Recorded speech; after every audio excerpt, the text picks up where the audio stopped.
Hello everyone, welcome to lecture number 9 of Internet of Things or IoT. Uh, as usual, before going into our current part of the lesson, we will just go and review what we have learned till now. So, we start with the introduction or the definition of IoT.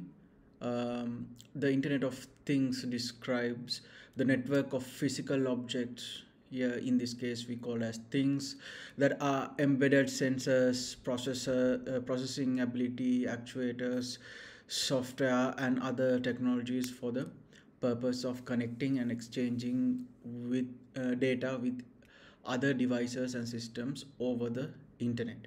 After after this definition, of course, we have gone through several examples of IoT devices uh, which have either multifunctions or a singular function, right? We talked about cameras, temperature sensors, so temperature control units, smart lights. We have talked about motion sensors, contact sensors, even smart plugs and smoke detectors, things like that. Then we have talked about complicated IoT devices such as robotic arms, smart fridges, smart hospital beds, um, virtual reality gaming, and so on and so forth. Then we have gone into um, we have even talked about autonomous driving vehicles. Then we talked about applications of these IoT devices. um, right, we talked about a single scenario where IoT devices which are uh, for example, which are there to control the temperature inside a room or inside a building, can use IoT devices which are outside in the environment to monitor the weather and make a comparison with outside temperature and interior temperature um, change either the AC or the heating system of the building, so a constant comfortable temperature can be maintained. We talked about how these IoT devices can be used a several IoT devices which are networked to each other, can how it can be used tackle a single scenario, in this case fire extinguishing and quick reaction to a fire situation. Then we talked about how a single set of data produced by, in this case, weather monitoring IoT tools or devices can be used uh, for smart lights in your home or a smart grid or a smart city. Then we talked about how the same data can be used in different industries and domains depending on the use. Then we looked at a mix and match of these things. uh, After that, after having a basic idea of what is IoT and how IoT is being applied, we then looked at the architecture. The perception, so there are four main layers in the architecture of a IoT device, um, or IoT system. So first one is the devices and sensors, which is the hardware layer or the perception layer of it. Then the network layer of it. uh, then we have another two layers which comes with being in the internet or connected to the internet, which is cloud or service layer, and the application layer. So in this lesson we mainly consider on the first two layers. um, so when then we took upon ourselves to understanding what are the components which build a IoT device. So in a to build a IoT device, right, we talked about, to build a IoT device we need sensors, actuated embedded system, and a network. These are the four categories in building a basic IoT device or the basic components of a IoT. Even if you have a IoT system, these four would be the basic components. Then we moved into understanding these four components because, as we talked about, if you have the architecture, right? We need to look at the perception layer and the network layer. So those perception and network layers includes these four components. We talked about sensors, what type of sensors are there. We talked about uh, if you have temperature sensors or humidity sensors. For example, here we took temperature sensors. We discovered that there are different products in the market with different capabilities and different parameters. So depending on your project and depending on the requirements of the project, you should be able to select the correct one with the correct parameters.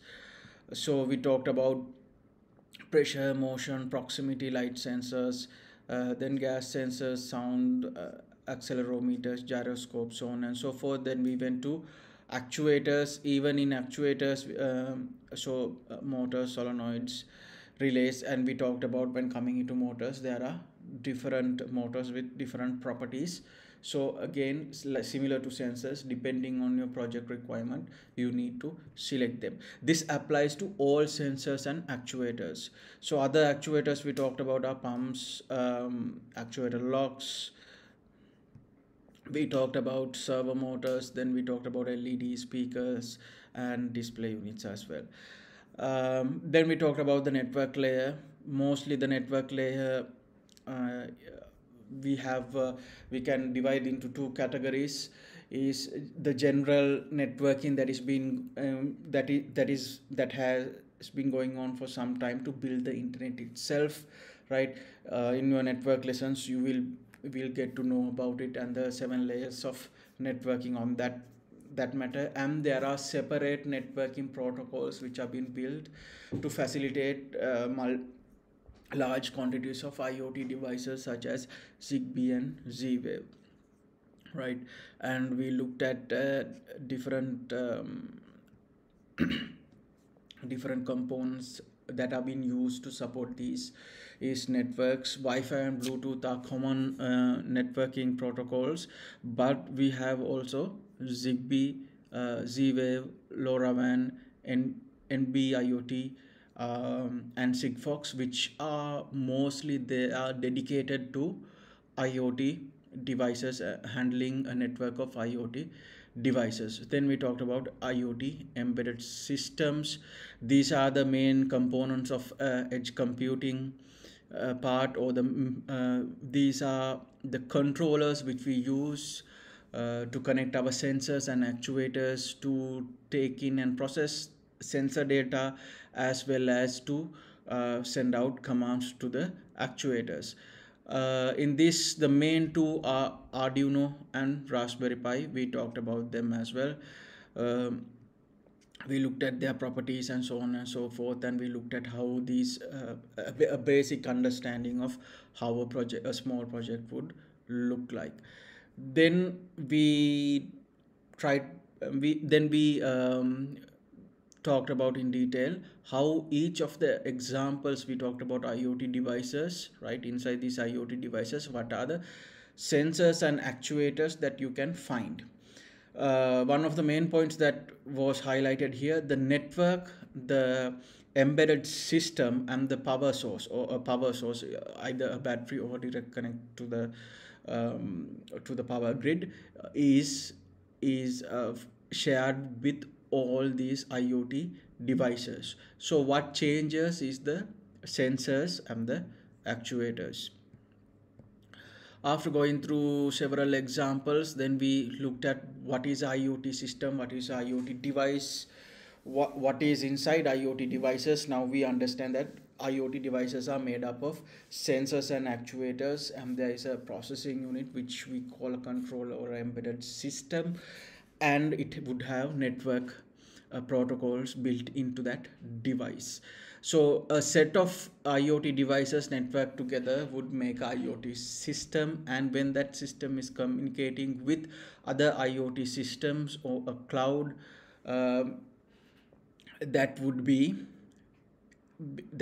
so those IoT devices becomes a part of the internet itself. So we talked about these things in detail. I don't think we need to repeat these things again. So introduction to IoT system creation, right? We talked. So this is this is the point. Now we understand how a IoT device is made by combining all these sensors and actuators. We try to define the problem, choose the necessary sensors, choose the necessary actuators, sensors to take in the input, actuators for the output, choose the platform, the necessary platform, choose the communication protocols, develop an embedded system. So up to this point we will be looking into things, then developing cloud applications, integrated systems, test development and monitoring and maintenance are the next few parts, which would be there on applied IoT and in higher courses of IoT. Our main concern is to build a embedded device. So going through that, so we are here at examples of IoT solutions. Before going through this part of the lesson, before talking about examples of IoT and those things, in the last lecture I have veered off a little bit from the main points of the lecture itself, and I try to give examples of IoT devices and IoT systems in real world applications to give you a understanding of what we are trying to learn. So we are trying to learn the very basics of those examples that were there on lecture number 8. So my main need or my main expectation from lecture number 8 was for you to get an idea, and here when you say define a problem, right, so when we define a problem, we have to imagine what are the sensors and actuators and how to use them, how to when creating IoT device, right, what kind of IoT device can be created to solve that particular problem, right? So as you can see here, if you have a weather monitoring device, you would have pressure sensors, humidity sensors, light sensors, so on and so forth. So what is the problem there? The problem would be to select to monitor the weather and to take data about the weather.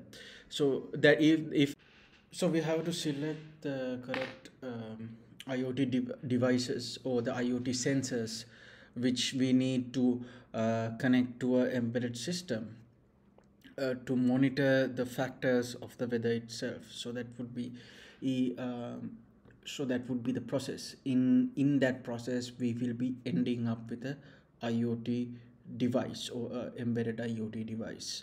So if you take another example, if you take the smart lock, right, you will have image sensors or capacitance to check your fingerprint. You will have magnetometers to see if the door is closed or not properly, right? You will have relays, and you will have relays to power the system. You will have speakers to sound alarms. You will have electronic lock to do these things. So these are the problem is security, how to provide security to that particular area, how to or the problem would be access control, right? Security or access control. So that to define that the definition of that problem would be security and access control. If that is so, choosing the sensors, choosing the actuators, right, that is so that is we have to build a IoT device that would control access. So depending on our solutions, we have to choose the correct sensors and actuators. Let's say the door lock, we define it in a different way. The door lock would be accessible through a RFID card. Then there should be RFID card reader, not a fingerprint reader, so on and so forth. Those are the things. So because we have now understood what is a IoT device and how to how to build a IoT device, like what are the sensors that we can use, right? Now we can slowly move into looking at IoT devices. So before going into before going into the examples of IoT solutions, right, in different sectors, right, now we will go towards a little bit of, not a lot, a small amount of practical lesson before going or IoT practicals before going into theory, right? So in this this is just an introduction, this is just a start, right? I don't know whether the labs would be ready for the practical lessons of IoT.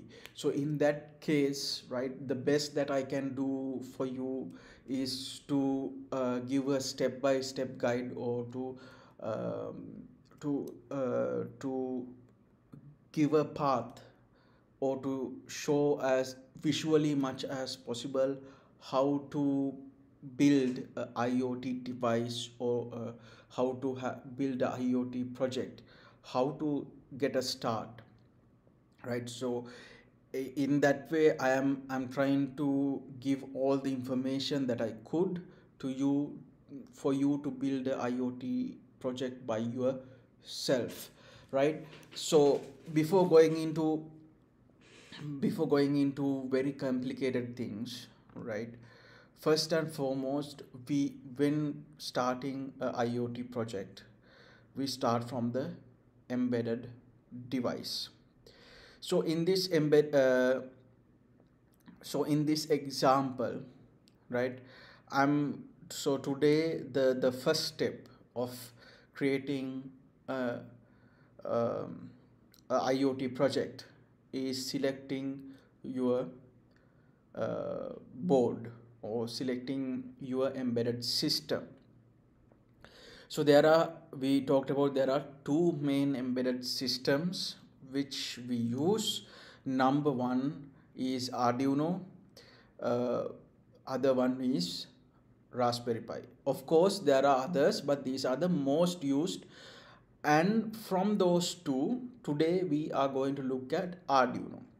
This is the most commonly used product or embedded system, plus the infrastructure or the environment of Arduino is now mature enough to support very much support any project, and also have the amount of information that you can find about it, the amount of projects you can find, the amount of examples you can find, the amount of code you can find, the amount of compatible sensors and actuators you can find with Arduino devices are a lot. The ecosystem is very matured, so therefore it will be easier to carry out Arduino products. To build IoT products or IoT projects from Arduino. So today, before doing anything, right, before going into starting a project or before doing anything, let's just look at, when you get an Arduino board, right, what are the basic things we have to do, right? The very first steps that we have to do when we get a Arduino board, right? So we will start with step one, get an Arduino board and install Arduino IDE, right? So the first step to purchase an Arduino board, the most common one is the Arduino Uno, but there are other models available. So main point, right? If you're working in a lab, or if you're working in a let's say R&D place, you will be able to get your hands on these devices. But if you're working by yourself, or if you're going to work on a project, a separate project which would need Arduino, then you have to or you are planning to build a device from Arduino, right? You have to then buy your product from the marketplace itself. So Arduino Uno is the most famous board that there is, that is the most commonly used. The board is size of a credit card, in area, right? And it is a very affordable and a very capable device. So right now we have Arduino Uno Rev 3, right? And there are many other versions out there in the marketplace. We will go to the website and we will see what are the products out there, right? And so their official website is this, right? So if anything related to Arduino you want to go and buy, even if you have, they have development kits, they have sensors, they have other materials which you would need to build a entire Arduino project. So this website is a good place to start with. But no, if you are in a lab and you already have access to these embedded systems and sensors, this website would provide information that you need. So that's why you need to write about the Arduino board you're using, about the ports, about sensors, and so on and so forth. So it is this is a site very much associated with beginners to get the information they need. Then download the Arduino IDE, Integrated Development Environment. So this is where the IDE is the place where we are going to type our commands, our codes, right? So that um, so that we can upload those codes, right? Or we can program the microcontroller, right? It would be a microchip, it would be a microcontroller, but whatever the processing unit which is there, right? I will show you a small clip and I will share the links and everything with you to see to how this is been, like how you can set it up and how easy it is to set up a Arduino board, and plus how easy it is to connect the Arduino board to the IDE, right? How to install the IDE and so on and so forth, so you can carry out building a IoT device. So install the Arduino IDE by following the on-screen instructions. So I will give you the instructions, right? Everything is there in this video, right? This is the this what you are looking at is a IDE. You will all your programming and everything can be done on this, but this would be the very first steps, right? Now let's go to the website and explore the website a little bit to understand what are the products and how to download the IDE. So when you type in Arduino on Google search, the very first result that you will get is their official page, Arduino's official page. So in this you can see Arduino CC .cc is their official page, and we will just go into this. I think we had a look at this before in other lectures as well, when we were talking about embedded systems. So basically here you will find all the information that you need about Arduino. So first and foremost, like this is the front page, and you will have different options. You will have a store, you will have the hardware, they have the software, the cloud platform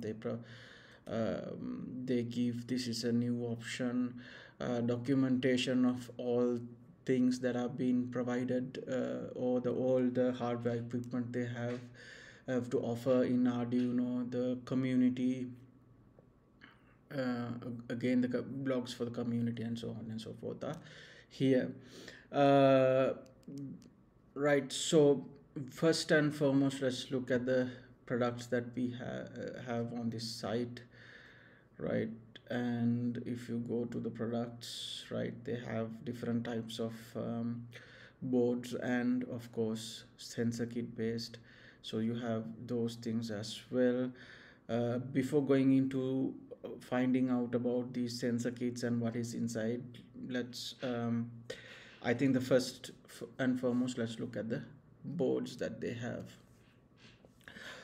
uh, so the features boards are, the Giga R1 model is the biggest. There is a, we talked about the processing power of these things and so on and so forth. Arduino Uno is the starting point, or the best starting point that you will have, right? um, because that is the basic model, and that would be a very good place to start your IoT career, or to start your project, right? The layout is simple. There are many examples. You have enough pins to connect your devices, because if you go down here and if you have these Arduino microchips and so on and so forth, you will need a little bit more experience to work with the less amount of less amount of connectivity it has, but all of them works in the same principle. But so these are the boards available. We looked at them, right? We talked about what are the features, the processing powers of different boards and so on and so forth. Our main concern is on Arduino Uno and Rev 3. This is the latest board of Arduino boards that are there on the market itself, right? The board, the behind the board would look like this, the packaging would look like this. You have the power input, you have all the pins, you have the USB-B connectivity to the computer. You will have all your documentation about the hardware which is there. We talked about these things, and we talked about um, the board, and we talked about the board, and we talked about what are the ports, what they do, and so on and so forth. You have the schematics of it. So we have all these available. If you go to the boards again, right, let's see. uh,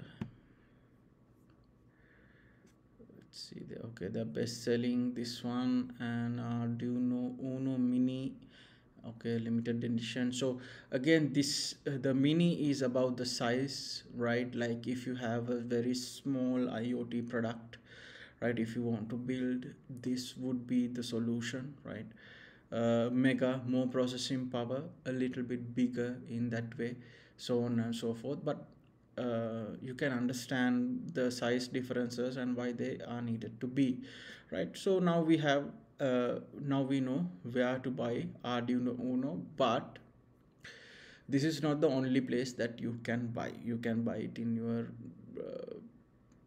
in stores. You can there are places in Sri Lanka as well, they sell these Arduino Unos. There are you can get your hands on these things on Amazon, eBay, even in um, uh, um, online stores which are there in Sri Lanka as well. So let's go to new products, just to give an idea on what is there on the market itself, right? You will have different type. Okay, here you have a relay, you have a LCD screen, you have a soldering iron, these things.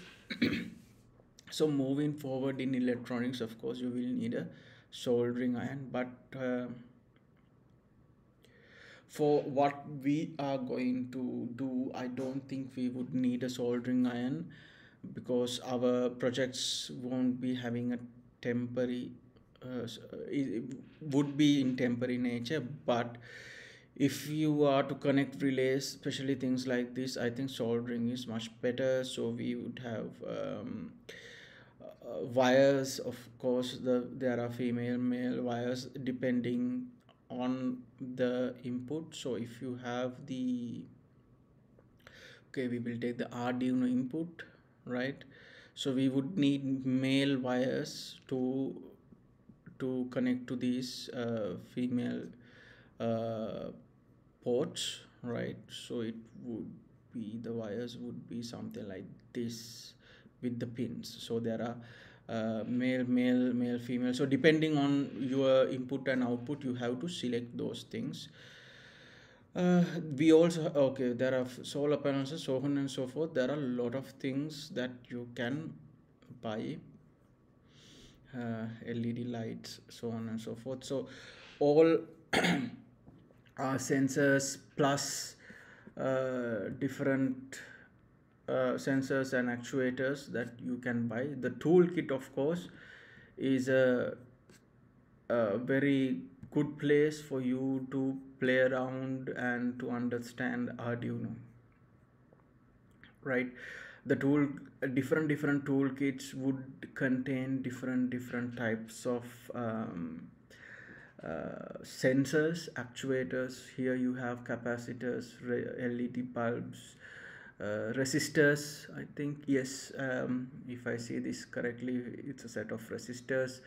Sound, it's a speaker. Here you will find a breadboard here, things like that. So depending on your kit you can play around in building different hardware projects you want, right? This is the main site. So main thing I wanted to show you here. Oh, this is nice. You will see that there's a speaker, you will see that there's a temperature and humidity sensor. You will see this one is a mic. Rest of it is, so okay, accelerometer, okay, rotatory potentiometer. So they can change. This is a small display, 0.9 inch display actually. So okay, this is also a nice kit.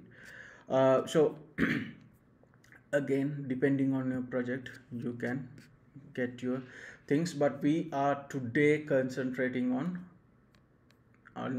our main product, right?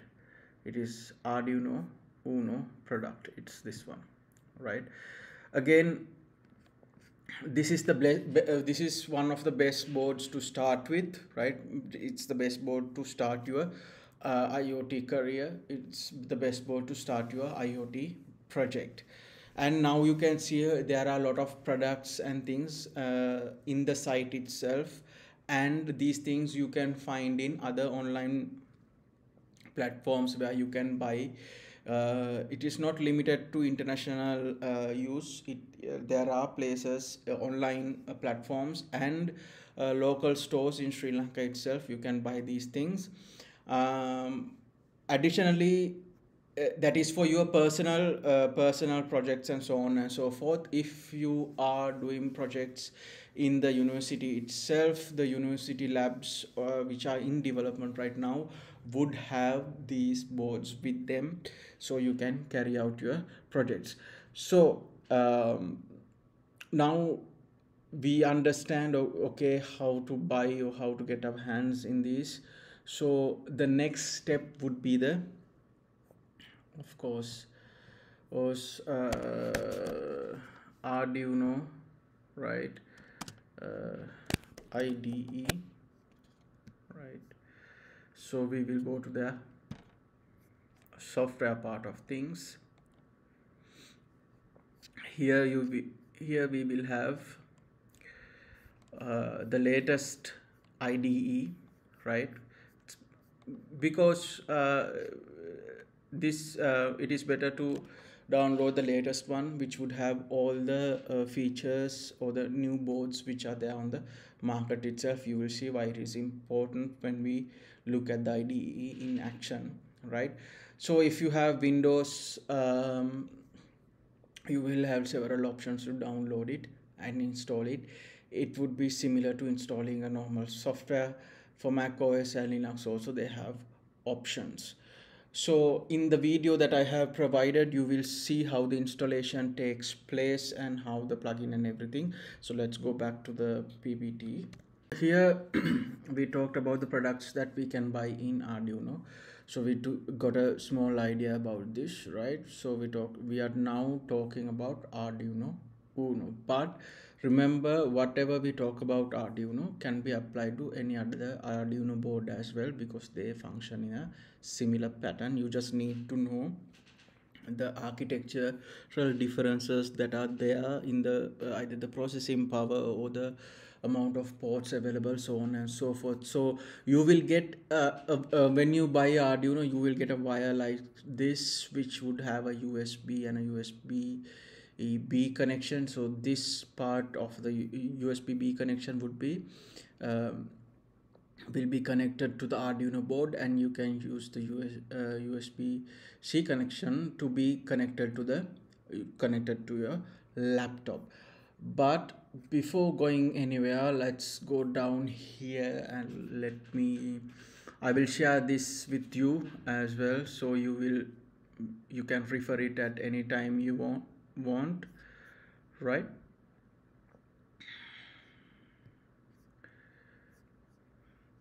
So here we are going to find the software, right? As we spoke about it, right? We can find it on the website. Depending, this is an old version, but the functionalities would be the same, right? The actions that will be taken would be the same. I'm using this video because simply it will show how things would be done, right? So it would be easier. The installation process with a little bit of, so one point here he highlights is the USB driver should be selected. That is very important.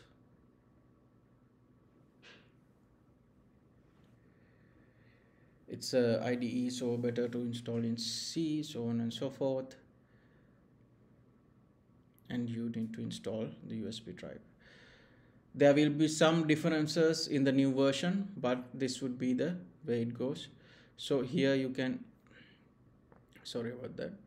So here you can see how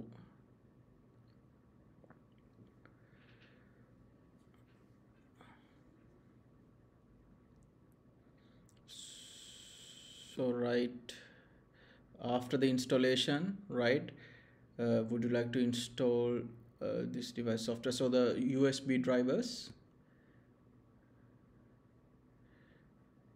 yes, and then after that,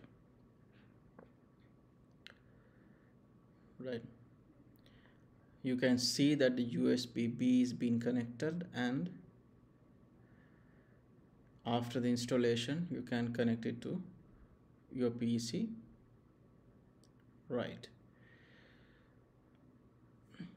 You can see that, okay, it is connected to COM port 5. Here you can check, right?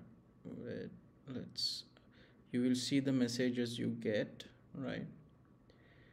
Arduino Uno connected to COM port 5. If you can't get this information from here, if you go to your hardware components, you will see that the connection is been made. So what we do then is open our Arduino IDE. Here you go to tools and we have to select our board. So as we saw in our website visit, right, there are many types of boards out there. So it is necessary for us to select the correct board. Here, this is why you have to download your latest version, because there will be new updates in different boards. So you have to select your correct board. So when you start a project, the very first thing when you launch your after connecting your Arduino board to your PC, you have to check your if it is on the correct board, right? After that,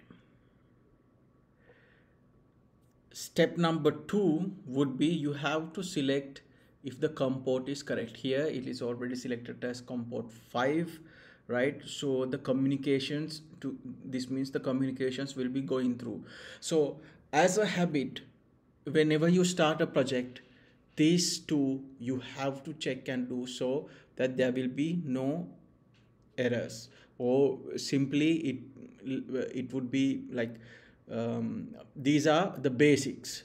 So as a habit, you should always check if it is on the your IDE in tools, right? The you have selected the correct board and you have selected the correct serial port.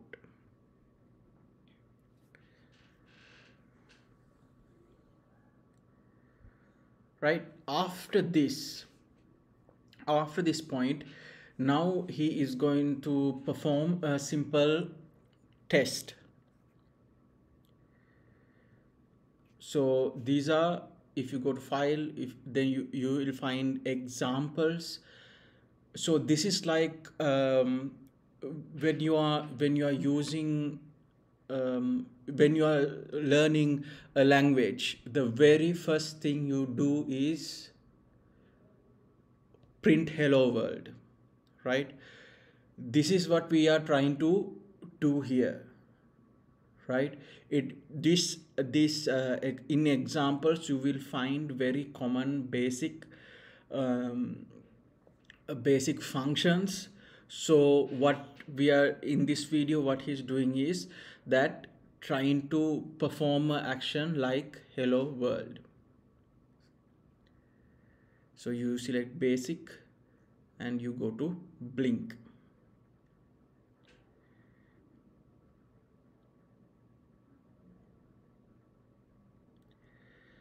So here what it shows is the digital pin 13 will be on and off continuously, right?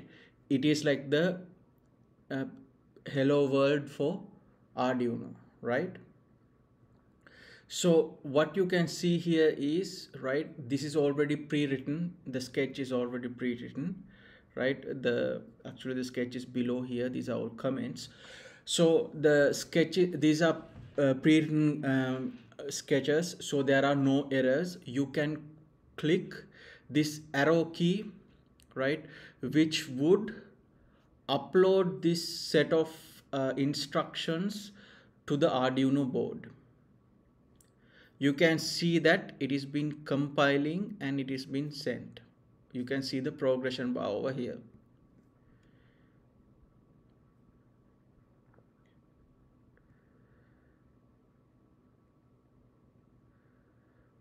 Okay, uploading is completed. You can see the TX and RX lights light up when the uploading takes place. And when that happens, right, after that particular action is completed, you will see that this LED light would start to flicker. See, so this is a built-in LED. This is a built-in LED in Arduino Uno.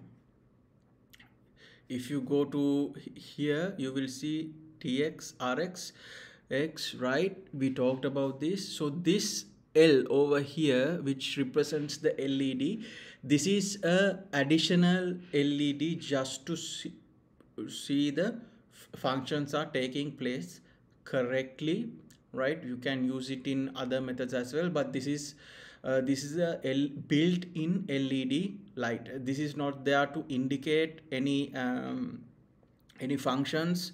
Right here the on LED shows that the power is there, and here how the data is transmitted or uploaded into the board, so on and so forth. But this LED light is there for our programming purposes. So in the hello world concept of Arduino would be lighting up this LED. So let's go to, okay, you can see that it is been, let's put it back.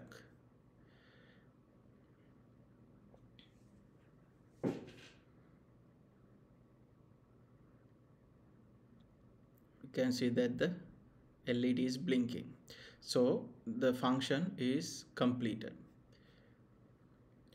Now what he is going to do is that he is going to reduce the delay, right? So this is, we are working with pin 13, right? So the signals are going to pin 13,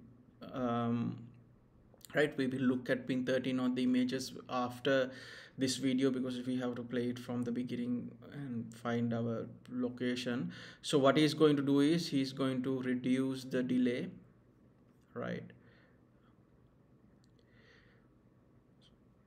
So the high means, high here, high means that there would be a pulse. Low means there will be no pulse, right? If when it becomes high, there will be, the light will be switching on. When it's low, the light will be switching off, right? For now we are just taking a basic introduction. So right, you will be, what we are trying to learn from this set is that installing, right, getting the Arduino board, installing your IDE, and just checking if the installations have gone through correctly. Select the correct board, select the correct COM port, and we are just executing this to see if the connections are being established correctly, right? This part is something addition to see. Okay, now the upload is completed. You can see that it is the frequency has become faster, because the delay time from being lighten up to off, on from on to off, is less, right? You can see that this is on a loop. So the next simple step is just to increase the number so that the frequency becomes less in this. Okay, we upload it again. You can see, right, the LED blinks slowly now, right? So you can go through this, again, right, when you in the content, right? I will be sharing this video information, so you will be able to understand the simple installation and connecting your Arduino board to your PC and uploading a script to your Arduino board, right? Here we were talking about port number 13. This LED bulb and port number 13 is connected together, right? You can also have a separate let's say, okay, we are talking about port number 12. We just need to change the numbers to 12 and maybe have a LED bulb connected to this, one to the ground, one to here, then it will blink the same. Our primary objective here is to understand the Arduino board and how to connect it to the PC. Now we know how to connect it to the PC correctly with the correct COM port, selecting the correct Arduino board. Then we know how to upload our script. So we, okay, connect the Arduino board using the USB 8. We did that, right? We launched it.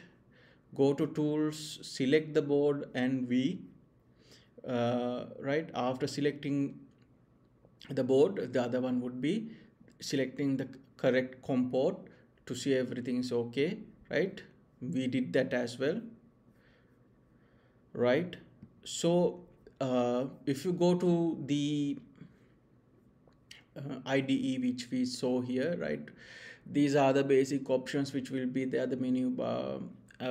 So open old ones, or to save, right? This is verify, or in other words, it would be compile, right?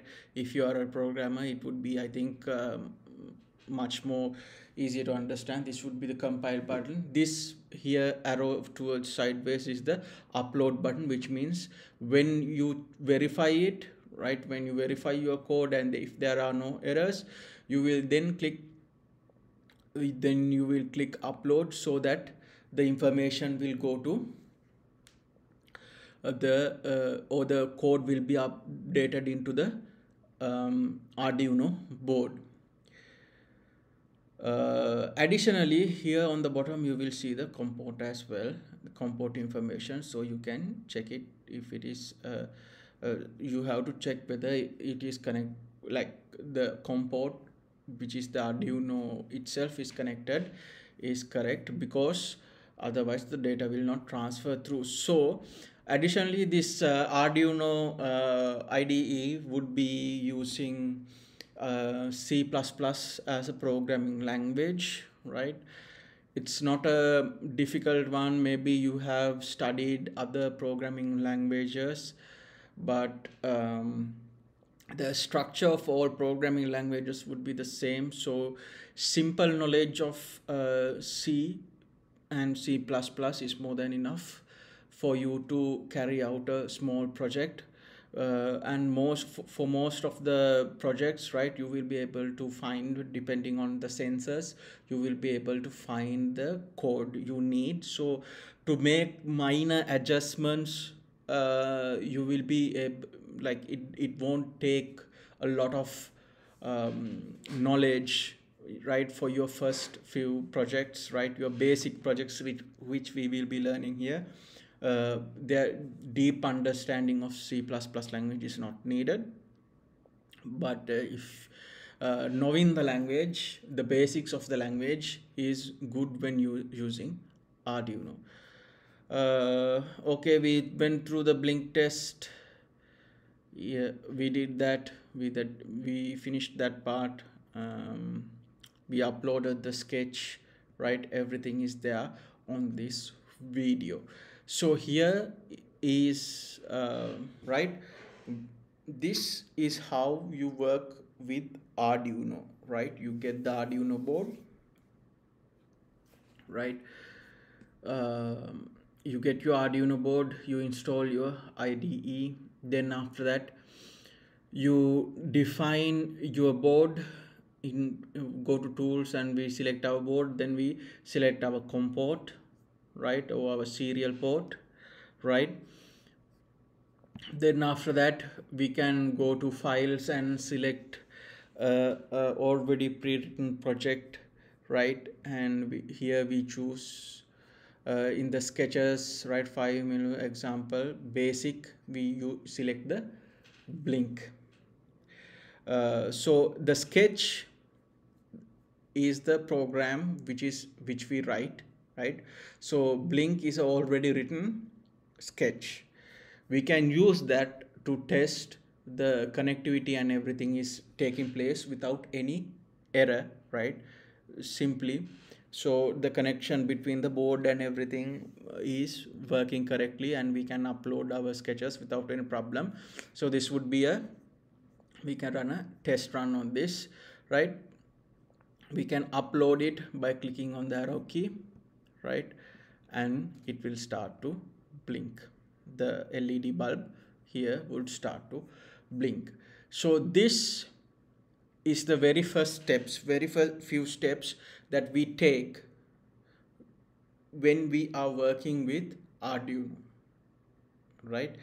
This is how you connect and have an Arduino board. When you get an Arduino board, these are the very first steps that we do, right, to establish a connection between the PC which you are writing the program and the Arduino board. We will so we can now here, by these few steps, now you understand and how to upload the sketch into your Arduino board. You have a basic understanding of that.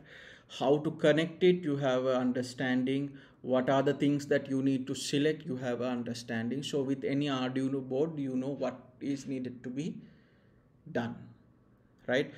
uh, in this in Arduino Uno, you will have the light, but I'm not very sure if all the boards would have the this additional LED light. If it is not there, you should connect a LED light for the ports and carry out the same action. Now those things we will look into in the future lessons. Now you have the basics of starting in Arduino. Okay, from this, right, our now goal is to go towards building an embedded IoT device in that particular manner, right? Now, in the upcoming future weeks, or what we have to learn, the end result of this is that we should be able to build something like this using Arduino, or something like this one, right? In real world, the project would look like this, right? What you see here is the real world project. It would mainly look like this, right? The sketches of it would look like this. So this is using Arduino or Arduino Uno as a embedded system or a platform to build your devices. Then of course we have Raspberry Pi as well, right? That is a different story, but then again, right, by understanding how we work with Arduino, you will understand how we can use different types of other boards in a similar fashion, right? We start with Arduino because it is the best place to start making IoT devices or making IoT projects, and the most easiest to work with, right?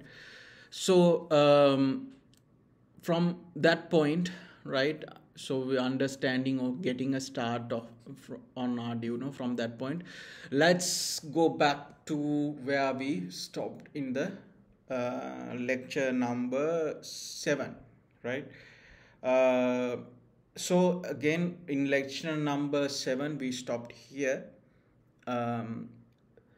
So we talked about system creation, and we are here with examples of IoT solutions. Before talking about these IoT solutions, I think you have gone through the last lecture where different types of examples and different types of applications were shown in the IoT sector. The main goal of that is, as you can see, that to show you how vast the IoT world would be, right? The opportunities which are there and the types of development that can be carried out, right? So by now you should have you should have a understanding of IoT, right?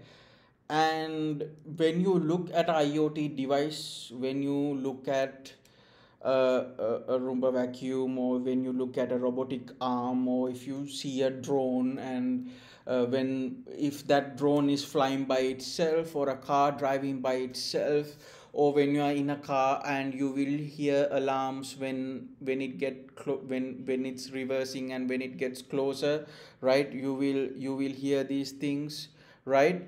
You will be now you should be able to look at them, right, and understand what are the sensors that are in use, right? And how much effort is gone on to that for designing that. So by now I think you should have an understanding of that, and you have the capability of understanding what are the sensors, what are the actuators, what type of actions which these sensors and actuators take, what are the data they look into, what type of sensors they use to determine if a car is too close to a barrier, or these drones which are flying by themselves, right? The amount of sensors that they use, right? You will now understand, and you should have the capability to understand, right? So saying that, let's go to the examples of IoT solutions. Smart agriculture. One of the biggest challenges faced by farmers is the lack of real-time information about their crops. IoT solutions can help solve these problems by providing real-time data on soil moisture, temperature, humidity, and other environmental factors that can impact crop growth. This data can be used to optimize irrigation, fertilization, and pest control, leading to better yield and reduced costs. For example, John Deere's IoT Solutions farm site provides farmers with real-time data on soil moisture levels, crop health, and equipment and performance, enabling them to make informed decisions about their operations. So uh, we all know that we talked about this. I think we talked about this before as well, when coming into smart agriculture, or when coming into agriculture in general, the use of IoT is very less in developing nations mainly, right? One of the things that we in Sri Lanka should understand is that the vast amount of let's say either paddy fields or corn, or which is being cultivated around the world, is much more bigger in area, in capacity, than in Sri Lanka, right? The paddy fields in Sri Lanka is limited to restrictions of land, right? Maybe uh, 10 to maybe 100 times bigger paddy fields could be found in India, where the land and space is a lot uh, is much more available, right? If you take countries in the news, you will see countries like Ukraine not having the ability to produce much corn or flour as before, and the amount they produce is very vast quantities. So one of the main points that we should understand is, it is when the area of farming increases, when the area of farming increases, to keep an eye on such a vast area, it is very difficult.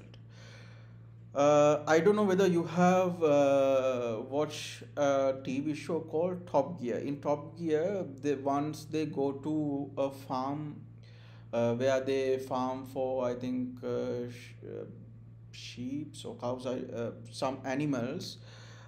In that farmland is around 3 million acres or something like that. It's a vast area in Australia. It's just one farmland. So in such vast areas, if we are to grow plants, or if we are to do farming of animals, it could be chickens, it could be a sheep for wool, or We could farm cotton, we could farm, so depending on the product, right? If the area uh, that is needed to be controlled is very vast, it would be harder for farmers to keep an eye on the entire vast area at all times. This is when uh, IoT products comes into play, right? To have an idea about the soil moisture. Soil moisture is very important, especially when you're planting paddy, right? So, and we talked about the amount of fertilizer or the amount of nutrients in the soil itself. Where we talked about we talked about how the Sri Lankan professor in Sri Lankan nanotechnology found a solution, and it is been effectively used in India, where they found out they were using excess amount of fertilizer, so they reduced the amount of fertilizers to a minimal level, so still the same amount of crop is produced with less amount of fertilizer. So the prices of paddy would go down as well, or they can use the saved money to grow more food, things like that, right? So it is not only use of IoT to measure these things are not only convenient for the farmers or profitable for the farmers, it is also convenient and profitable for the entire economy and the consumers as well, right? If let's say plants are getting destroyed by some pests or some kind of a virus or something like that, right? Drone footage will have a much better look at the crops in a vast area in a quick time, right? If you then when coming into farming, manual labor is a huge deal, right? Manual labor is a costly thing, and sometimes use of pesticides in Sri Lanka, this is a big issue. It's a issue which is going on for decades now without a proper solution, right? Especially when coming into pesticides and things like that, right? Farmers who use pesticides would get sick, but if we have solution like pesticides being used through drones, which is which is being used even in China. You will see videos that farmers are using large scale drones to have pesticides, spray pesticides on their cultivation. The farmers will be at a safe distance from the pesticide itself. The area which is covered by the drone is much more per day than manually a farmer going in and doing it. So it is more efficient and more quick to do such things, right? Then you have this is this is a IoT device or a robotic device which can go through the farmlands and destroy weeds one by one using a powerful laser. It will burn out the weeds, right? And machines like this also can be retrofitted to keep on planting the plants we need to grow and destroy the plants which are weeds which would destroy the crop. So things like that. Here we have our famous example which would monitor the weather in real time. Then we have, this is mostly towards autonomous driving, use of autonomous vehicles for planting, right? Again, lesser the human labor which is being used, the prices could go down as well as the efficiency would go up. On top of it, right? So These are back-breaking work, working in farms, working in the field of cultivations, so on and so forth. It is hard work. So, in that scenario, usage of machines through IoT, increasing the automation for right, for every aspect of agriculture, it would be good for the humans as well, because the amount of work, or the amount of dangerous work that they have to do is less. For, let's take an example of uh, right, picking crops in daytime when the temperatures reach around 32 degrees. If they can be done by robots, there's we don't the, number one, there will be no rest for the robots. Number two, there will be no exhaustion, and there will be no health problems for the humans, or from the heat itself. So things like that, there are many advantages, right? So you can see that these robotic arms have been there for cultivating and picking up crops and things like that. In the last lecture, you may have seen different videos of how agriculture uses robots to do their activities, right?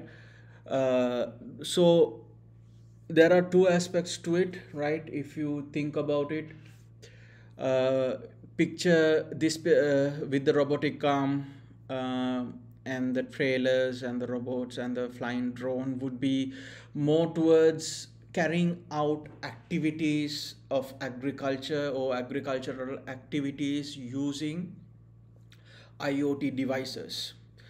They mostly have actuators to function. They would have sensors to navigate and select, image processing, so forth and so on, to carry out their functions. But most of them, their outputs, or they will be using actuators to function. In the middle, you will see our weather monitoring device, which would mostly use sensors to give real-time readings of the environment to the farmers. For example, if it is rain, or the moisture in the air is a lot, or the evaporation in the air is a lot, that means you need to water the plants. If it rains, you don't need to water the plants. So things like that. If right, these days we all know that there is the heat of the heat around the world has been increasing steadily, and they might that temperature, even if it is a small difference between 1 2 degrees, would affect badly for crops and their growth, right? So farmers need to monitor these things as well. Countries with winter would uh, use biodomes, or internal facilities, right, to grow foods. So they need to scan the temperature inside the farmhouse, or things like that. When you have in agriculture, not only in agriculture, we also talked about farming, to keep tags on animals and so on and so forth, to monitor large areas. So every perspective, right, there are IoT. IoT can be used for automating and giving better results, right? Um, so the few we talked about few examples, and now you see. Uh, so what the mental exercise that you should do is, while you look at these problems, right? These might be sectors that you might work. You maybe people you know might work, and you more than anyone would know the problems that they face. So as a IoT engineer, then you should think of, okay, what kind of a device can I make to do this or automate this function?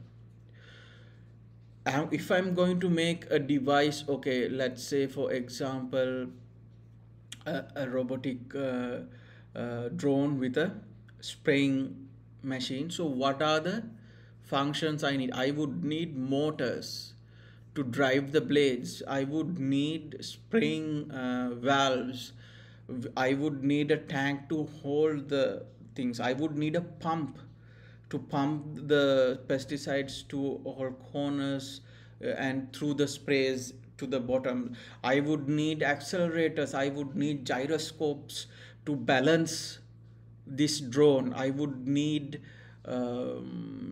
connectivity, network connectivity between the farmer who's operating the drone and me. I would need cameras for visibility, so on and so forth. That's like when you see a problem, when you have a solution, then you have to think of what are the sensors that you are going to use, what are the actuators that you are going to use for that solution, right? So when from farming we can go for healthcare next. Healthcare. IoT solutions are being used to address many healthcare challenges, including remote monitoring of patients, improving patient outcomes, and reducing cost.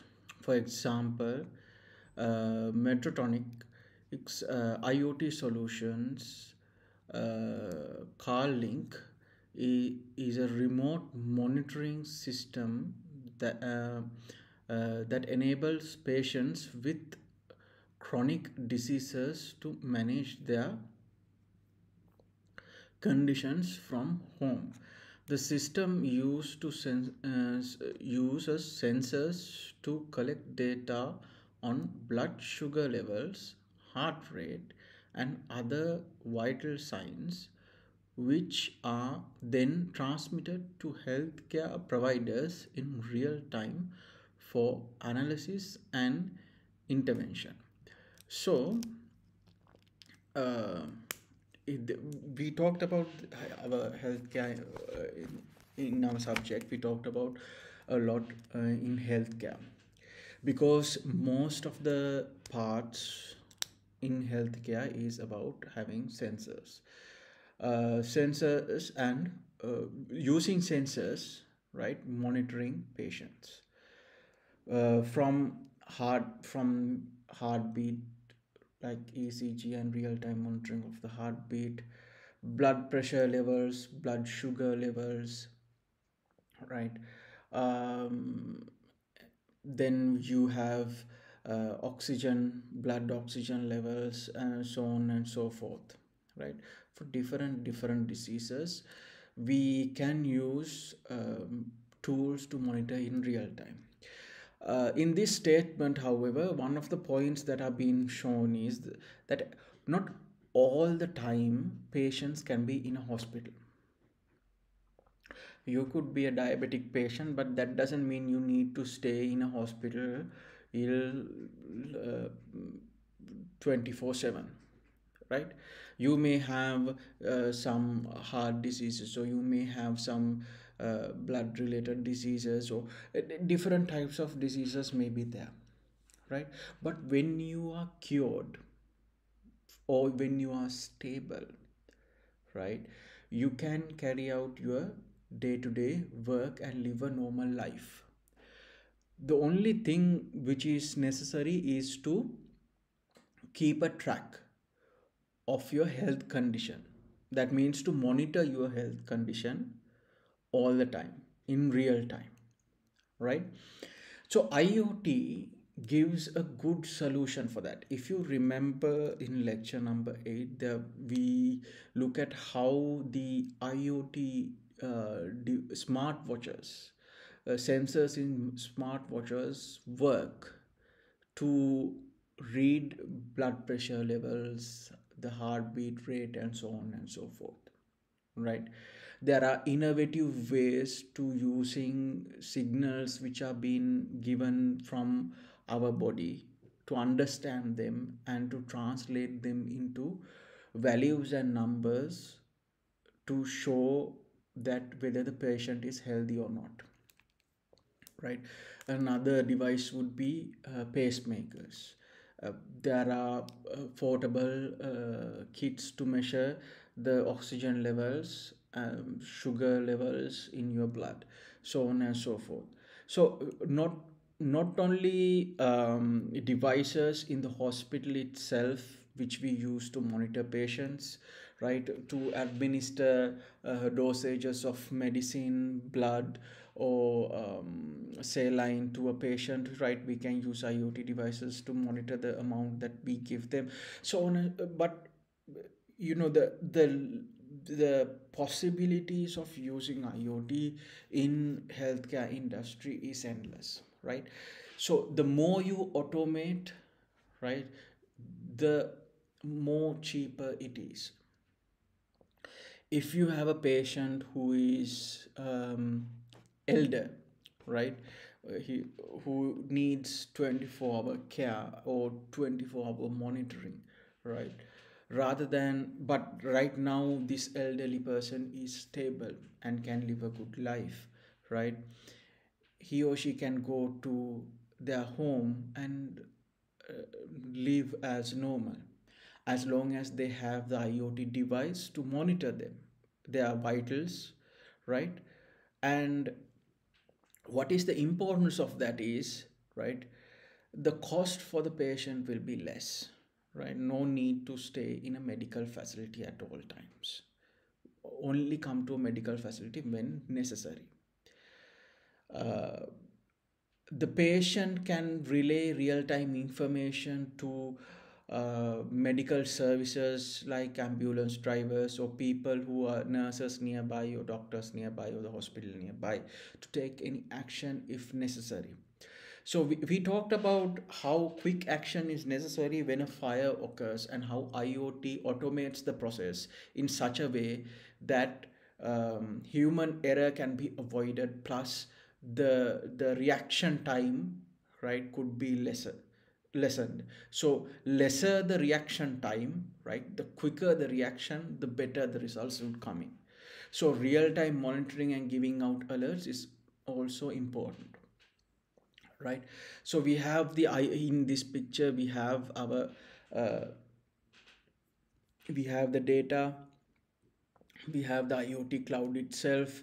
The Of course the security of this data should be much more secure, the access to it should be much more controlled than other IoT uh, data, because patient data is very personal, and those things also have to be considered when we are building IoTs for the healthcare sector, right?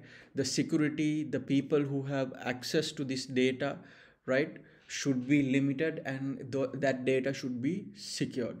Also, the sensors we use, the algorithms we use, have to go through multiple tests, multiple layers before applying, because this we are using the devices on humans who need medication, so they have to be very accurate indeed. But uh, one of the most important thing is IoT has great potential in healthcare industry, right? Again, if you haven't gone through the lecture 8 video for the sensor which is being used in, it's a light sensor which is being used for smart watches to read your vitals, right? You will be astonished how the calculations are done, what are the readings taken, what are the sensors being used, right? So it is a good example of using data which is being collected by a set of in a set of sensors, which on top, if you look at it, has nothing to do with monitoring vitals at all, but the way they apply that technology to read the vitals of a human being is a good example of innovative thinking and applying of IoT technology in a next level. So I prefer if you can watch those videos as well. So again, IoT solutions been used to address healthcare challenges, including remote monitoring of patients, right? So uh, another advantage is if we are building a remote monitoring system through IoT, right? Then doctors can prioritize the patients that are there in the hospital, right? The patients, there will be no overflow in the hospital. There will be enough hospital beds to facilitate the most needed, and the patients who would need monitoring could be discharged and kept an eye on, and can be attended when needed, improving patients outcomes and reducing costs. So improving patient outcomes is always if you have the ability to monitor a patient 24/7 in real time and generate alerts, right? The reaction time needed would the reaction time would decrease, right? Nurses or doctors can attend to a patient very quickly and stabilize the patient, so that is very important, right? And doctors can diagnose the data which has been produced by, let's say, a heart monitoring system or pressure system, and they can change the dosage of medication or change the medication that is being given, right? And help to stabilize the patient, so on and so forth. So while developing these things, you will understand that not only the sensors is needed, but the engineer should have a dialogue with, this is something extra, but I think it is important. The engineer should have a dialogue with the healthcare sector. That means should have a dialogue with the doctor, right? And to understand what is needed to be what is needed to be measured, how should it be measured. So those medical factors should be there as well. So a IoT engineer, to understand the to define the problem, right? For us as an engineer, always, not only as a IoT engineer, as an engineer who would design something for any sector. It would be a software, it would be a civil engineering, it would be a building, a construction, if a mechanical engineering would be something in using machinery. If you are to design them, right, to understand the problem, you should go and speak to the people who are on that sector. So they will say, okay, these are the things we have right now, and if we can improve the improve the process, if we can get a solution to address this problem, right, it would be better. Then the engineer, after that dialogue, the engineer would understand what is needed, what is required, and can build a device, right? That is something extra, that is some extra thought that is needed for a engineer. So again, real-time monitoring and monitoring inside the patient itself, in the hospital itself, right? We talked about so not only this car link, right, device. There are many devices, IoT devices, which can be there, yeah, from different companies, right, including in reputed companies like Siemens, Philips, right, where CAT scans, and those huge scanners would come into play as well. From the healthcare sector, now we can go to the next topic. Smart cities. IoT solutions are being used to improve the efficiency of city services and reduce costs. For example, smart streetlights can be used to save energy by adjusting lighting levels based on traffic patterns and weather conditions. IoT solutions can also be used for parking management, waste management, and air quality monitoring. In Barcelona, the city has implemented an IoT platform called uh, Sentinel, Sentilo, which collects data from various sensors and devices installed throughout the city to monitor and manage different aspects of city life, including traffic, parking, and public transportation.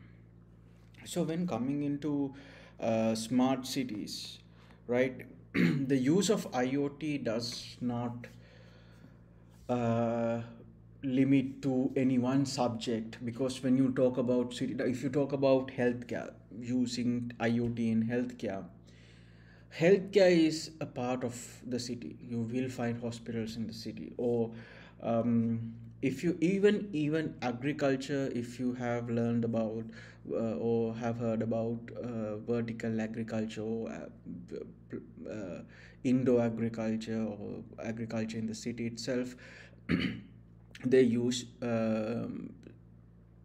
IoT devices to either to bring in light or the sunlight which is necessary to grow, monitor the plants, grow them vertically, and circulation of water and things like that. So if you in a smart city, you will have a power grid. So if you make the power grid smarter, that means it would be a part of the smart city as well. If you have other facilities such as water, if you have gas in some cities, normally where there is winter, you will find gas is also being distributed through pipelines similar to water, which means then again, if those are being monitored by IoT systems, um, this would be a part of the smart city itself.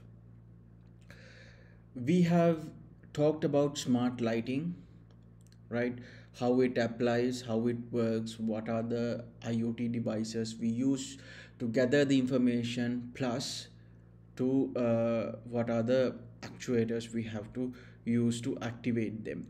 uh, so we will not talk about that point again and again. We can look into security. So for example, in Sri Lanka also, now we are slowly by slowly, maybe individual houses or maybe in the road itself, um, we can use security cameras to identify and keep an eye on the security of that particular area, or if there's any accidents happen, hit and run or things like that. uh, we can use the footage to bring the people who are responsible into the justice system as well. Also speeding, illegal parking, so on and so forth. But use of camera itself, use of security cameras, the main point of using security cameras is prevention. So in that case, if you want to build a safe city, you can use IoT systems to monitor um, monitor a large area without the needing of police, like uh, individual policemen to patrol the area, because individuals may be able to see only a small area at a given time. But if you have a set of smart cameras on top of a building, or on top of a traffic light, or on top of a street light, there will be a large area covered. And also traffic can be managed, right? If you have a security camera system on top of we can further automate by using image processing to identify how many cars are stuck in traffic and give priority to that particular lane through the traffic light system. Not only that, we can then we can use so we talked about similar to smart electricity, we talked about how water and gas could be supplied. Not only supplying, the waste management, the waste water when it rains, right? We can, if we want to pump out water from low-lying areas of the city, we can activate them according to the amount of rain we have. We can monitor the wastewater which is being pumped out from buildings and houses. Then of course we have waste management, where of course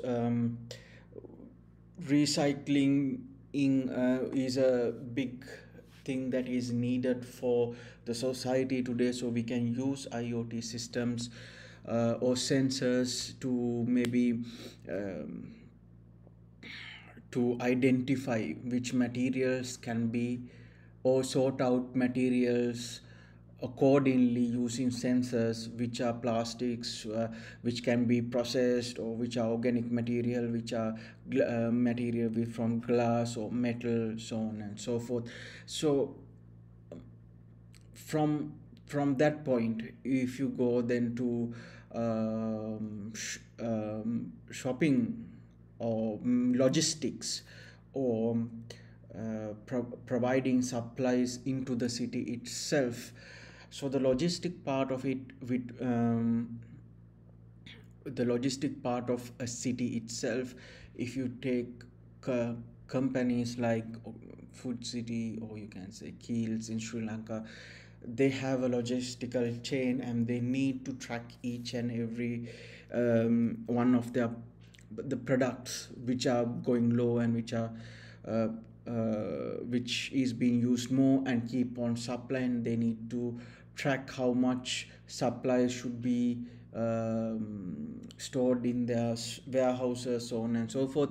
What are the temperatures that these things are being stored in, the security of that particular place. So if you take everything into account, you can use RFID trackers, you can use scanners for RFID, you can use scanners for barcodes, you can use temperature monitoring. If you want to track your logistical vehicles, you can use geolocation, you can use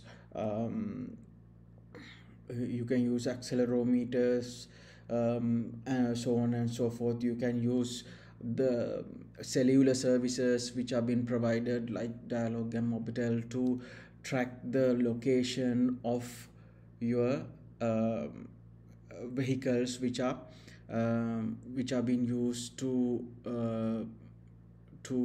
send out or take in logistics. Then from that we can use IoT, similar in tracking these vehicles, we can use for transportation.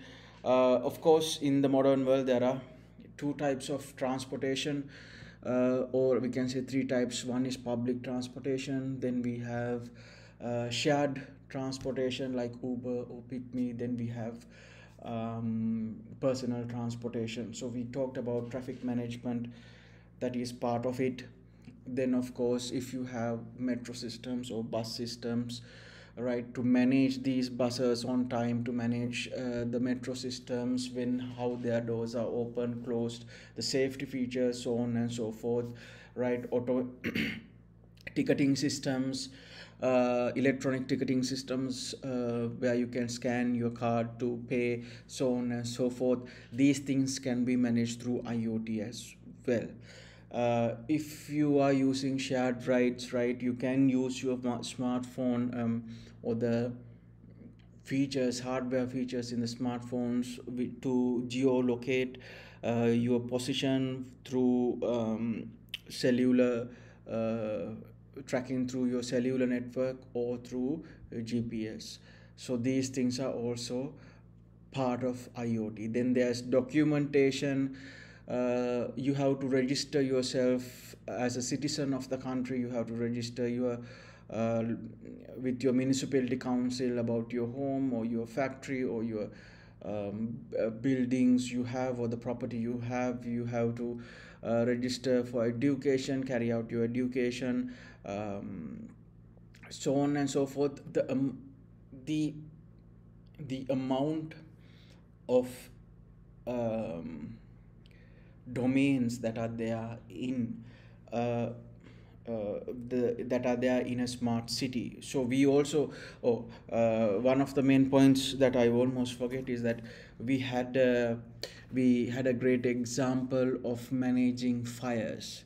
So the fire department is a big part of the city, and if the fire department communications are integrated with IoT systems that monitor fires or disturbances which happen, we can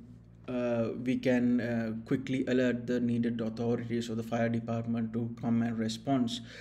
If a fire brigade or ambulance is moving through the street, if you have a smart traffic light system, you can adjust the traffic light system on the go to clear a path for the ambulance or the fire department truck to go to its location to and from, very quickly increasing the response time. Also in cities in United States, not only have security cameras, they have another example. This is another example. So they have mics as well. What they do is, because there are a lot of gunfights or gunfire which is taking place, uh, most of them are illegal, so they use those mics to monitor for gunshots, and when they process the sound they will be able to closely target a area and say, okay, we heard gunshots from this particular area, so they can dispatch police personnel to check that particular area before any calls. So again, the the speed of action, making it more efficient. So the faster you act on these matters, the better results you can take, the lives that you can save. So that is part of it. That is also a part of it. There's smart parking also can be done through image processing. There are many facilities in right now built in Sri Lanka as well. If you have mostly for buildings, if you go to CCC, Majestic City, or One Golf Face, or most of the hotels, you will see that your number plate will be scanned, and the car parking meter and everything would be tracked through the track through the number plate. So this is also an option that can be extended into the streets of a smart city, so the billing can be carried out that way. We talked about air pollution also. Those So to monitor air pollution, to monitor the weather in the city itself, we can use IoT devices. We have gone through plenty of examples of those, right? And so when so all these features means that there should be cloud facilities, there should be servers that are collecting all this data, processing all this data correctly. That is also a part of it. It would be a part of the infrastructure. There should be networking throughout, and each of these systems, if you take medical should be able to talk with logistic to provide necessary blood or medicine to the hospital. uh, then if you have or medical should be able to talk to traffic lighting system if they want to use their ambulances much more efficiently. Building management systems should be able to connect with weather to see, to turn on their lights or to turn on and off their temperature, AC or heating systems. Similarly, um, if you can use the data which is given through weather to talk to maybe electricity production, to see if it is a colder day, more electricity will be used for heating, right?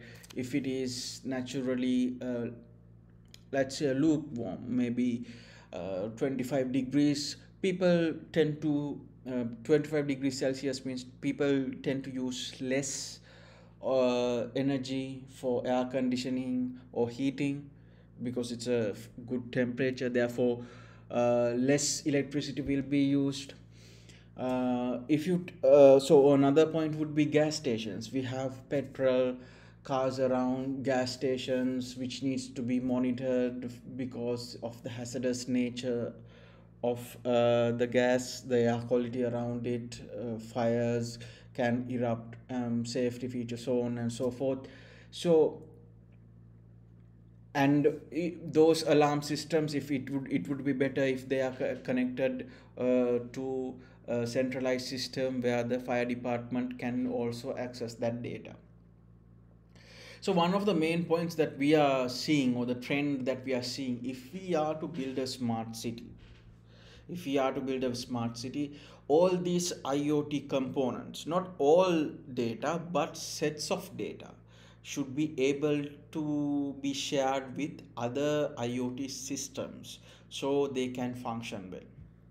Rather than building their own systems, part of IoT is that being able to share necessary data between.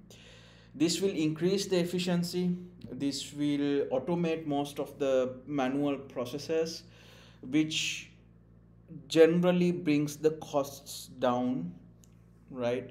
The long term the long term effects of automation and use of machinery would lessen the human errors and so on and so forth. The financial benefits for a city and the people, the benefits for the people who are living in the city itself would be greater in the long run. So, uh, point to be taken here is, when building a smart city, as a IoT engineer, the most important thing that you should concentrate on is how I can bring all these systems together.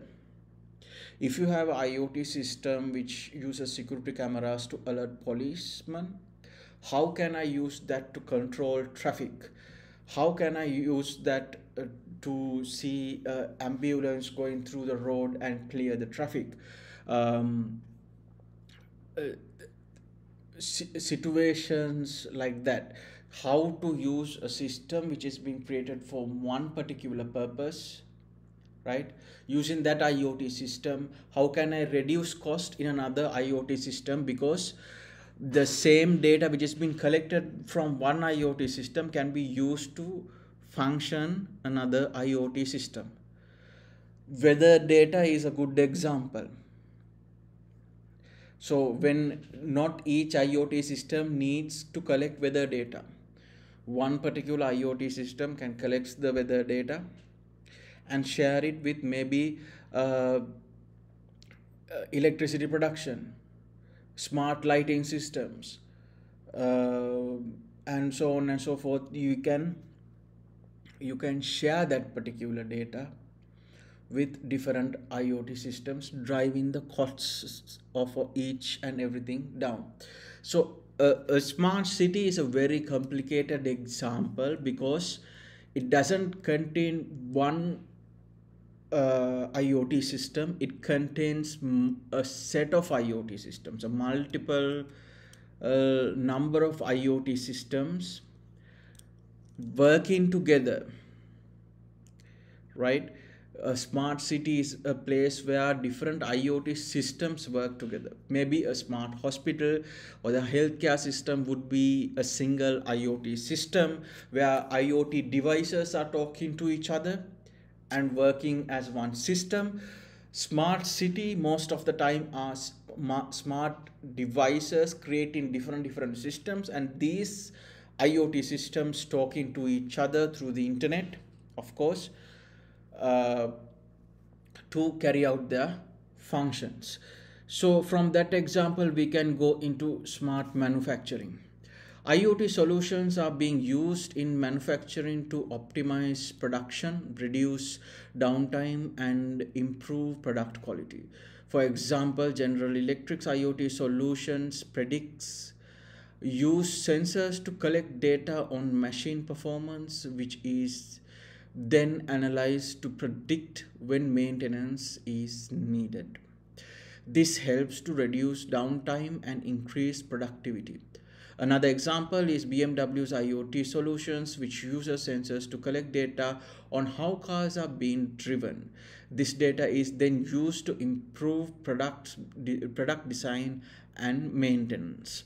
So, uh, if you remember the last lecture, lecture number 8, which I talked about, um, in that the very first part we talked about sensors which are being introduced to monitor different machines, pumps, generators, things like that. In the manufacturing world, when coming into very industrialized high um, industrialized machines, right? There are a lot of generators, pumps, robotic arms, cranes, heavy duty machinery which have been working. And in that example, there are IoT devices which we talk about IoT devices or IoT products which can actually scan the health of a particular machine, from the vibrations it makes, the amount of heat it makes, the amount of electricity it takes in. By monitoring them and even seeing differences that cannot be seen for the human eye. Let's say temperature differences, if the machine is getting heated up rather abnormally, right? This is something that cannot be seen from a human, for a human being. And when machines are working, human beings won't even go close to it due to safety reasons. So these IoT devices keep an eye on those machines and check those pulses, vibrations, and so on and so forth, using accelerometers, temperature monitoring sensors, so on and so forth, so they can quickly give a warning to the engineers who are scanning the system, who are keeping an eye on those system, to tell, okay, there is something going wrong, it is better to stop that machine and check what's going wrong.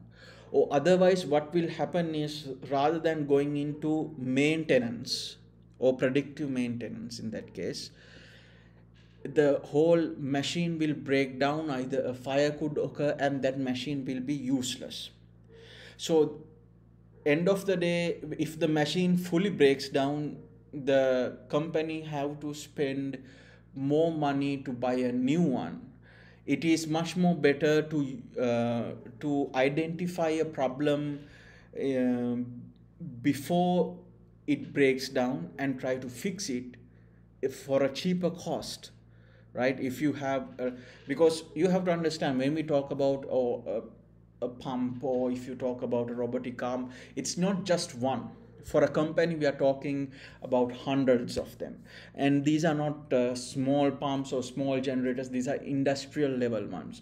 So we are talking about, okay, spending $1 million to fix the heating issue of a motor pump or a generator, or spending $100 million to buy a new one.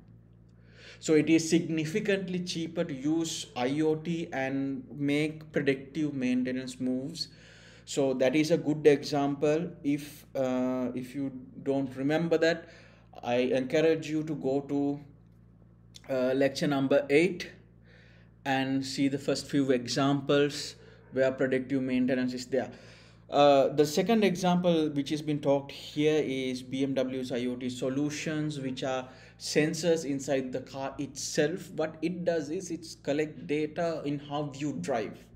So a large quantity of data is being created because these thousands and thousands of cars are being manufactured and sell to customers every year. So this data is being collected, and let's see, for example, if you are driving in Sri Lanka, the most thing that you will be using is the brakes. If you are driving in a country where there are big roads, open roads, where there are a lot of highways, or if you are a person who drives in the highway, you will be more using your acceleration or more using your engine. So in that way, we can see what will wear out quickly.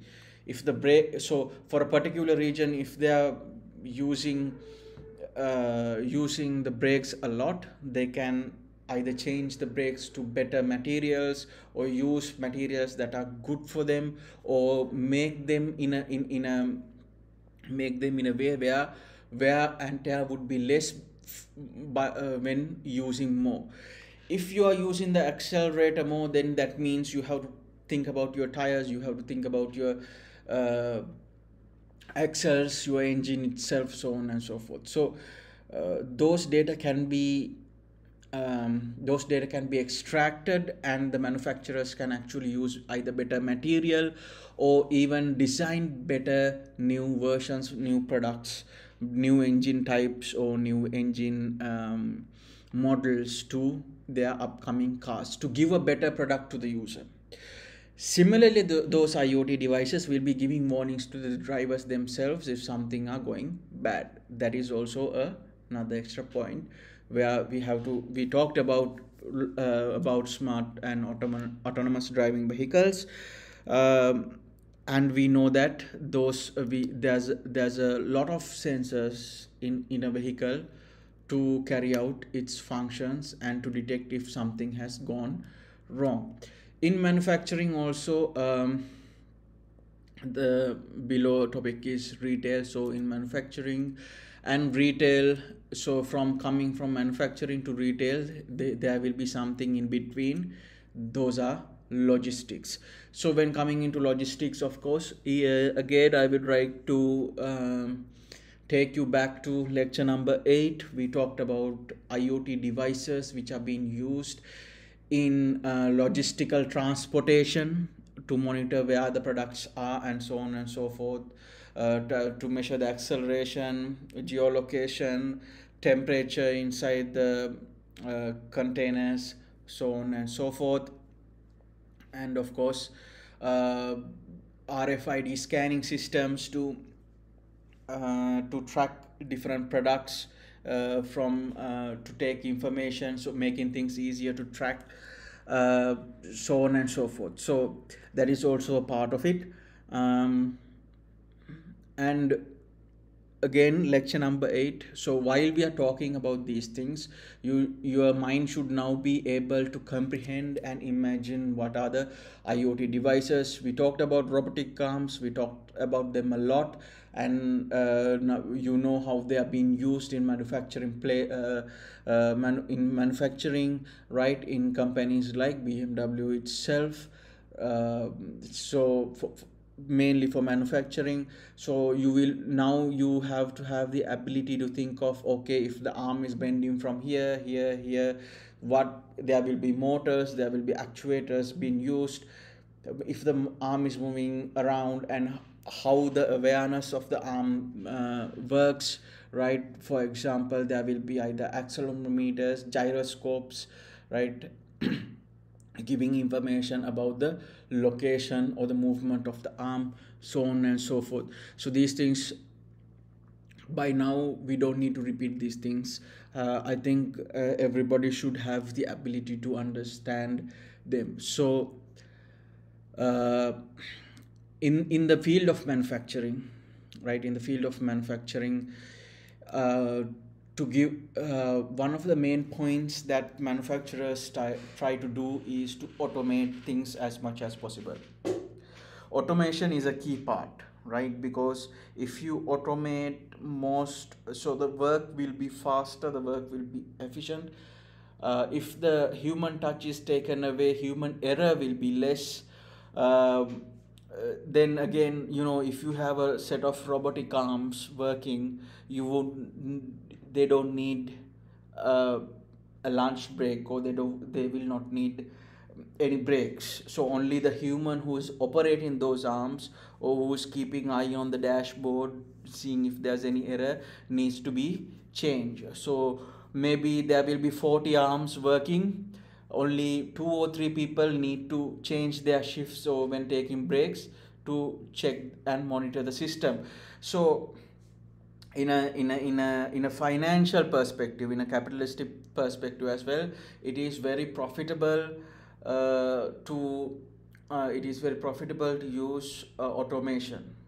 But if you take manufacturing airplane, if you go through videos in YouTube when manufacturing an airplane, how much sensors are used to see each nut and bolt is correctly being fixed, every connection is being correctly being done, to preserve that quality, the amount of sensors that they use, the amount of IoT infrastructure that is there to check if the product, the final product, is a good product, safe product for human beings. So that is also a part of manufacturing. So there are a lot of aspects of manufacturing which uses sensors, which uses IoT solutions for automation, not only for capitalistic or financial purposes, because sometimes it is the better option, because by using the sensors, either from acoustics or light or radar or anything, we can actually spot manufacturing issues, especially in sensitive subjects such as medical equipment or aeroplane and aeronautical industry, manufacturing of rockets, so on and so forth, which the human eye cannot see. So use of IoT solutions in those places, use of let's say use of IoT in oil gas manufacturing, right? We won't see the gas, so we need IoT devices or sensors to measure the amount of gas, to see if there are leaks, to see any fluctuations in pressure, to see if any fluctuations in heat, to otherwise there will be explosions or fireballs taking place inside the manufacturing facility of gas, purifying of gas, or petrol, or if you take crude oil. So things like that. In the manufacturing sectors, the number of topics are humongous, and each topic would have a IoT solution, which will help the manufacturing process, automate things, give solutions for existing problems, and overall help to reduce costs down, which is all a positive to the industry itself. Next is retail, but I think we are reaching up to 2 hours in our lecture, so we have to cover retail. We will cover retail and energy in the next lecture. So from now we can little by little move into building our embedded IoT systems using these sensors and so on and so forth. So today we got we learned about how Arduino to install it, and how to how to get a start on it. So from next lecture onwards, we will try to little by little, right, look at how we can attach these sensors, right, to Arduino or Raspberry Pi, depending on the embedded system we have, and to make a small embedded IoT product out of it, right? And we will try to understand how it's been done. So in the future, the main point is, then you will be able to self-study about a sensor, you will be able to self-study about a device, and self-study about a sensor, a self-study about some kind of a embedded system, you will be able to understand what is needed to be done and how it's needed to be coded. So little by little we will start on that matter as well. So for now we will when coming into theory or when coming into understanding of IoT, there's another small part left about networking.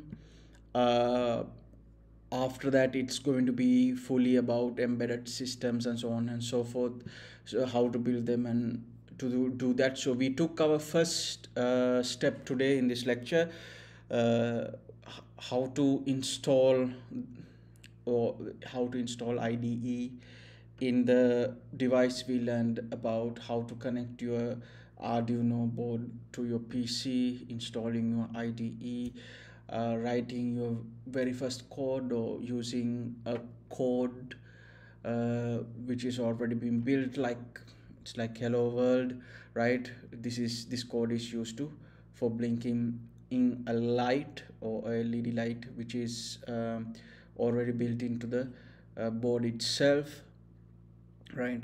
And we learned how to upload that to the board, and we learned how to manage the speed of blinking and we learned then how, after changing that particular small numbers of the code, we saw how we can update it to the board itself and see the connections and everything working fine, and to do the necessary checks. So end of this lecture, you know how to connect and upload code to a Arduino board. So we will move in the next couple of upcoming lectures. We will try to move forward from that point. We will try to try to connect and connect sensors and take readings or use actuators. So we will slowly by slowly go towards that as well, and we will try to while doing that we will try to cover the other small theory parts which are there for our syllabus as well. So for today I think we can stop from here, right? We will learn about retail and energy, or we will talk about retail and energy uh, in the next lecture. So I wish everyone a good day, and see you in the next lecture. Take care.